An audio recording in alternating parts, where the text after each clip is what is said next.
नवरात्र में भक्तों और आराध्य माता के बीच असीम प्रेम सदियों से चला आ रहा है।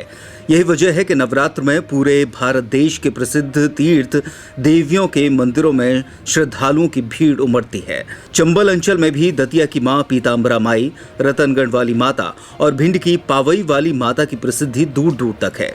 कहा जाता है कि भिंड की पावई वाली माता के दर्शन कर नवरात्रों में डकैत भी घंटा चढ़ाने आते थे।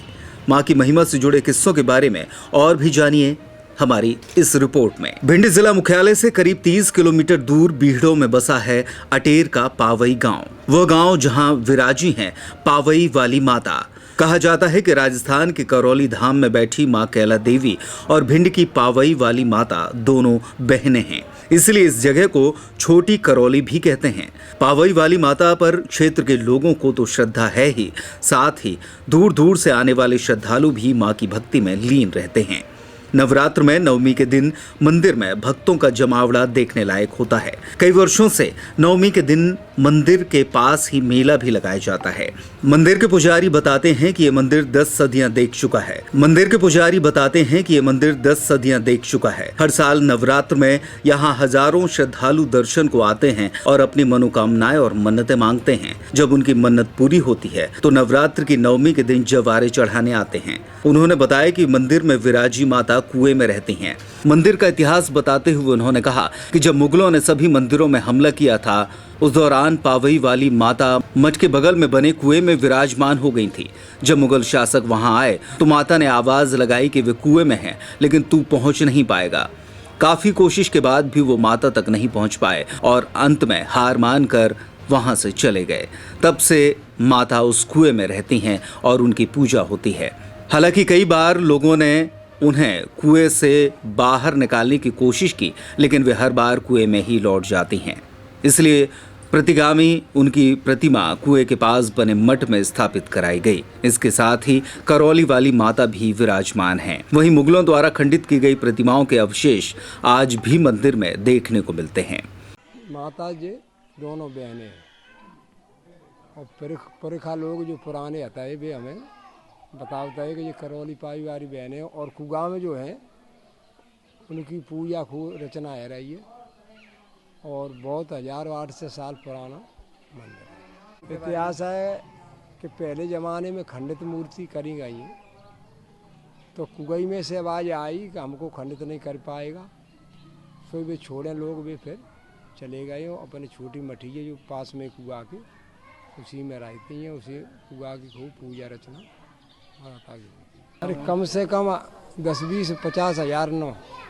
अच्छा। हाँ, जनता का पार रहा था। नौदरगिन में 2 मेला क्वार चैत में और हर सोमवार को आना जाना लगा रहता। हाँ, लगा रहता है। नाम है पंडित जी आप?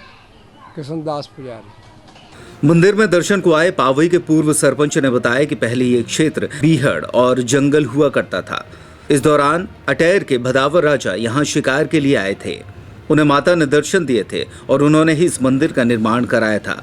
उन्होंने ये भी बताया कि इस मंदिर पर दशकों पहले मानसिंह, रूपा, पुतली जैसे डकैत भी काफी सक्रिय थे और मंदिर पर आते थे। यहाँ पूजा अर्चना करते और घंटा चढ़ाते थे। बाद में इसी के चलते मंदिर के अंदर ही एक पुलिस चौकी भी स्थापित कराई गई।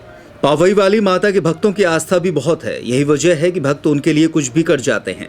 पावई गांव के एक शख्स श्यामलाल कोरी ने तो नवरात्र में मां को अपनी जीभ काटकर चढ़ा दी थी।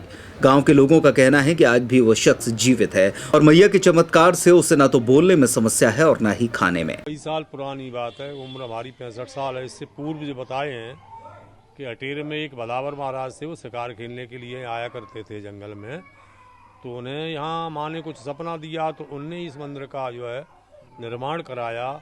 उसके बाद वो परंपरा आज दिन जैसी की तैसी उनकी पूजा अर्चना चलती चली आ रही है। कई वर्ष पुराने 100 साल पहले की बात है करीब लगभग। पुतली, मानसिंह, रूपा, कई लोग यहाँ गैंग के लोग सक्रिय रहते। पावई में यहाँ एक वो लगा है पोस्टर मंदिर में, यहाँ ऐसे आपकी जो है पुलिस चौकी रही है। 10 लोग पीड़ित रहे। उसके बाद जब ना कोई समस्या का निदान हुआ फिर कहीं कुछ नहीं है, सारे लोग अपने अपनी आज का जी रहे हैं। एक व्यक्ति जो श्यामलाल कोरी के नाम से, वो हमारी देखी हुई बात है, उनने अपने मंदिर पे यहाँ से जीभ काट के चढ़ाई। आज भी वो आदमी मौजूद है। उसकी जीभ जैसी थी वो उसी कंडीशन में आज भी जैसी की तैसी है। ये भगवती की शक्ति परीक्षण था। माता से जुड़ा एक और किस्सा मशहूर है। कहा जाता है कि पावई माता मंदिर में लोग जवारे चढ़ाने आते हैं, साथ ही तलवार भी लेकर आते हैं, लेकिन मंदिर के अंदर किसी को तलवार ले जाने की अनुमति नहीं है सिवाय मृगपुरा गांव के लोगों के। इसके पीछे का कारण बताया जाता है कि मृगपुरा गांव के एक व्यक्ति ने मंदिर में माता को अपना सिर काट के चढ़ा दिया था, जिसकी भक्ति से प्रसन्न माता ने उसका सिर धड़ से जोड़ दिया था और वो जिंदा हो गया था। तब से ही मंदिर में तलवार के साथ सिर्फ मृगपुरा के लोग ही जाते हैं। उनके अलावा किसी भी गांव का कोई भी व्यक्ति तलवार के साथ अंदर नहीं जा सकता है। एक मृगपुरा की कहानी है पूर्वजों के द्वारा कि यहाँ मंदिर में जब जवारे आते हो तलवार लेकर लोग अंदर मंदिर में नहीं आते हैं। क्यों? मृगपुरा के लोग एक व्यक्ति ने यहाँ सर चढ़ाया था और फिर वो जीवित हुआ, तो केवल मृगपुरा के लोग मंदिर के अंदर तलवार लेके जाएंगे, बाकी किसी भी गांव का कोई व्यक्ति तलवार लेकर मंदिर में अंदर आज भी नहीं जाएगा। ऐसी बहुत पूर्वजों की कही हुई बात और देखी हुई बात है। जो व्यक्ति जीव चढ़ाई है वो व्यक्ति आज हमारे और आपके सामने उपस्थित है। उसकी जीव कटी और भगवती की कृपा, शक्ति की कृपा जैसी की तैसी उसकी जीव आज भी है। कहीं उसको न खाना खाने में परेशानी है, न किसी को बात करने में परेशानी है। जैसी की तैसी ये भगवती का जो है शक्ति परीक्षा है। पावई वाली माता की महिमा के ऐसे ही न जाने कितने ही किस्से हैं जो दर्शाते हैं कि माँ अपने भक्तों का कितना ध्यान रखती हैं और भक्त भी उनके दर्शन और उनकी श्रद्धा में अपना जीवन समेट लेते हैं। यहाँ मनोकामना पूर्ण होती है। अच्छा, किस तरह? जो मन्नत मांगो सो पूरी होती है। अच्छा, खास मान्यता तो यह है, मैया के दरबार में मैया जी को लोग बाहर निकाल देते हैं। मैया जी कुआं में रहती हैं, कुआं बना है, मैया जी वहीं मिलेंगे, विराजमान वहीं है। लोग यहाँ से निकाल देते हैं और यहाँ मर्जा की स्थापना करेंगे और वे मर्जा 9 दिन के बाद 9 दिन तो रहती हैं बाहर। हाँ, और इसके बाद मर्जा कुआं मिले। अच्छा से आए, अच्छा, किस तरह आए हैं? पैदल आए। हर साल ऐसे ही पैदल आते हैं? साल। तो इतना लंबा सफर पैदल? मैया का मर्जी लेके आती है, वही विचार बनाती है।